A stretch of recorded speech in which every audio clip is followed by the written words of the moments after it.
Au Niger, la tension monte entre les autorités et certains médias occidentaux. Le Conseil des ministres, sous la présidence du chef de l'État Abdraman Tiani, a pris des mesures fortes contre la Radio France Internationale et la BBC. La Radio France Internationale est désormais visée par une plainte officielle pour incitation au génocide et massacre intercommunautaire, tandis que la BBC voit sa diffusion suspendue pour 3 mois.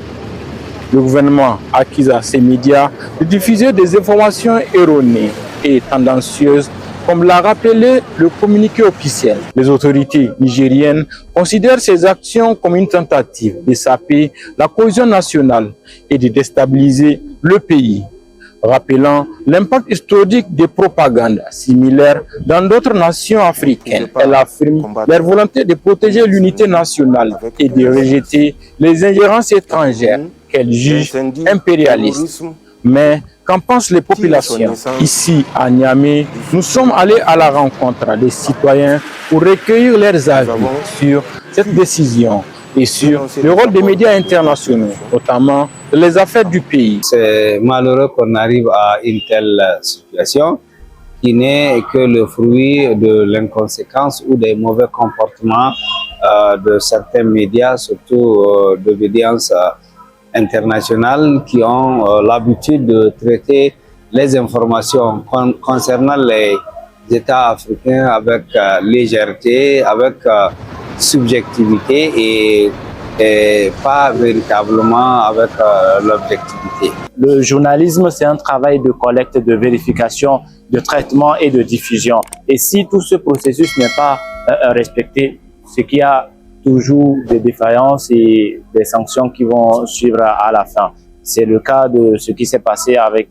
BBC, suspendu 3 mois. Je pense que ça va servir de leçon à plusieurs autres médias, que ça soit national ou international, pour pouvoir un peu recadrer leur façon de traiter les informations. Le Niger est dans une phase où nous sommes en train de réécrire notre histoire et il subsiste des individus mal intentionnés qui, leur vocation c'est de fournir des fausses informations à des médias internationaux pour saboter la démarche dans laquelle nous nous retrouvons actuellement, n'est-ce pas? Donc je pense que cette décision est tout à fait normale qu'elle soit prise de cette manière. En conclusion, ces mesures prises par le gouvernement nigérien soulignent un changement profond de la manière dont les autorités abordent les médias étrangers. Elles traduisent une volonté claire de protéger le pays contre ce qui est perçu comme des tentatives de manipulation et de déstabilisation. Reste à savoir comment cette décision influencera le climat médiatique au Niger et les relations entre Niamey et l'Occident. Au Niger, la décision de suspendre temporairement les programmes de la BBC et de porter plainte contre RFI marque une étape significative dans la relation tendue entre les autorités nigériennes et les médias internationaux. Ces mesures, justifiées par les accusations de diffusion d'informations erronées et de déstabilisation nationale, traduisent un changement de paradigme dans la manière dont le Niger perçoit et interagit avec les grandes plateformes médiatiques occidentales.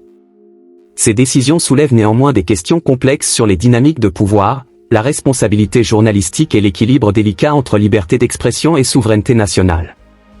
Pour comprendre cette décision, il est crucial de replacer le contexte dans lequel elle s'inscrit. Le Niger, comme d'autres nations africaines, fait face à des défis multidimensionnels, notamment la lutte contre l'insécurité, la gestion des tensions intercommunautaires et le maintien d'une cohésion nationale fragile.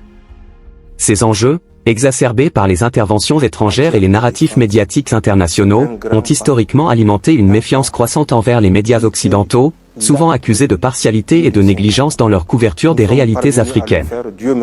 Les accusations portées contre la BBC et RFI reflètent cette méfiance. Le gouvernement nigérien les accuse de propager des informations tendancieuses susceptibles de compromettre la stabilité nationale. Ces accusations soulèvent une question fondamentale: les médias internationaux respectent-ils les principes d'éthique et de déontologie journalistique lorsqu'ils traitent des sujets sensibles touchant les nations africaines? La critique envers ces médias n'est pas nouvelle. Des gouvernements et des citoyens africains ont régulièrement dénoncé une approche qu'ils perçoivent comme paternaliste, où les récits des problèmes africains sont souvent simplifiés ou biaisés, au détriment d'une analyse nuancée. En portant plainte contre RFI pour incitation au génocide et au massacre intercommunautaire, les autorités nigériennes envoient un signal fort.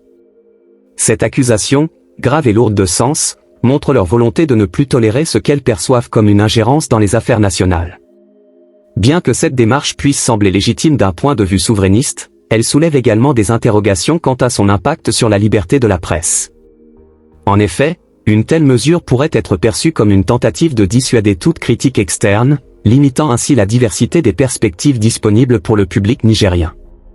Sur le terrain, les réactions des citoyens de Niamey mettent en lumière une ambivalence vis-à-vis des médias internationaux. Beaucoup expriment leur désillusion face à des reportages jugés parfois biaisés ou simplistes. Cependant, une partie de la population reste attachée à l'idée que ces médias jouent un rôle crucial en exposant des vérités souvent ignorées par les structures locales. Cela illustre un dilemme récurrent: comment concilier la nécessité de protéger l'intégrité nationale tout en garantissant un accès à des informations variées et indépendantes. Le journalisme, en tant que pilier de la démocratie, repose sur des principes fondamentaux: collecte rigoureuse des faits, vérification des sources, traitement impartial et diffusion équilibrée des informations. Lorsque ces principes ne sont pas respectés, comme le soulignent les critiques des autorités nigériennes, les conséquences peuvent être graves. Les récits biaisés ou mal documentés peuvent aggraver les tensions sociales, alimenter les divisions et saper la confiance dans les institutions. Cependant, la suspension ou la censure de médias suscite également des inquiétudes, notamment sur le risque de réduire l'espace démocratique et de limiter le droit à l'information. En suspendant la BBC pour une période de 3 mois, le gouvernement espère probablement envoyer un avertissement aux autres médias, tant locaux qu'internationaux. Cette décision peut être perçue comme une tentative de redéfinir les règles du jeu médiatique, en insistant sur la responsabilité et la précision dans la couverture des affaires nationales. Toutefois, elle pourrait également engendrer des conséquences inattendues, notamment un isolement accru du Niger sur la scène internationale et une intensification des critiques sur les droits de l'homme.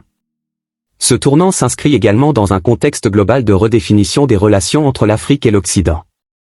Ces dernières années, plusieurs pays africains ont exprimé leur volonté de s'émanciper des influences occidentales, que ce soit dans les domaines économiques, politiques ou médiatiques.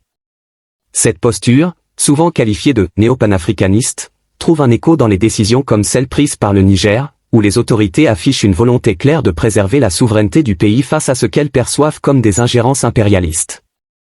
Néanmoins, cette position peut également isoler les populations locales des sources d'informations pluralistes, limitant leur capacité à se forger une opinion éclairée. Dans cette dynamique, le rôle des médias locaux devient crucial. Ils ont la responsabilité de combler les lacunes laissées par la suspension ou la censure des médias internationaux, tout en évitant de tomber dans un journalisme partisan ou propagandiste. Cela exige une montée en compétences, tant sur le plan technique que déontologique, afin de garantir une couverture fiable et équilibrée des enjeux nationaux et internationaux. Une presse locale forte et indépendante peut devenir un rempart contre les narratifs biaisés, qu'ils soient étrangers ou domestiques. La réaction de la communauté internationale à cette décision nigérienne sera également déterminante. Les organisations de défense des droits de l'homme et de la liberté de la presse, telles que Reporters sans frontières, pourraient dénoncer ces mesures comme des atteintes à la liberté d'expression. D'un autre côté, certains gouvernements et analystes pourraient y voir une expression légitime de la souveraineté d'un État en quête de contrôle sur ses récits nationaux. En conclusion, les mesures prises par le gouvernement nigérien reflètent une volonté de protéger la stabilité et l'unité nationale face à des menaces perçues comme extérieures. Cependant, elles soulèvent des interrogations profondes sur l'équilibre entre souveraineté et liberté de la presse, sur le rôle des médias internationaux en Afrique et sur la manière dont les gouvernements africains peuvent légitimement répondre à des narratifs qu'ils jugent erronés ou nuisibles. Ce cas illustre la complexité des relations entre l'Afrique et l'Occident dans un monde globalisé, où l'information devient à la fois un outil de pouvoir et un terrain de bataille pour les idées et les influences. Il reste à voir si cette décision aura pour effet d'améliorer la qualité des reportages sur le Niger ou si elle marquera le début d'une restriction accrue de l'accès à des informations diversifiées pour les citoyens nigériens.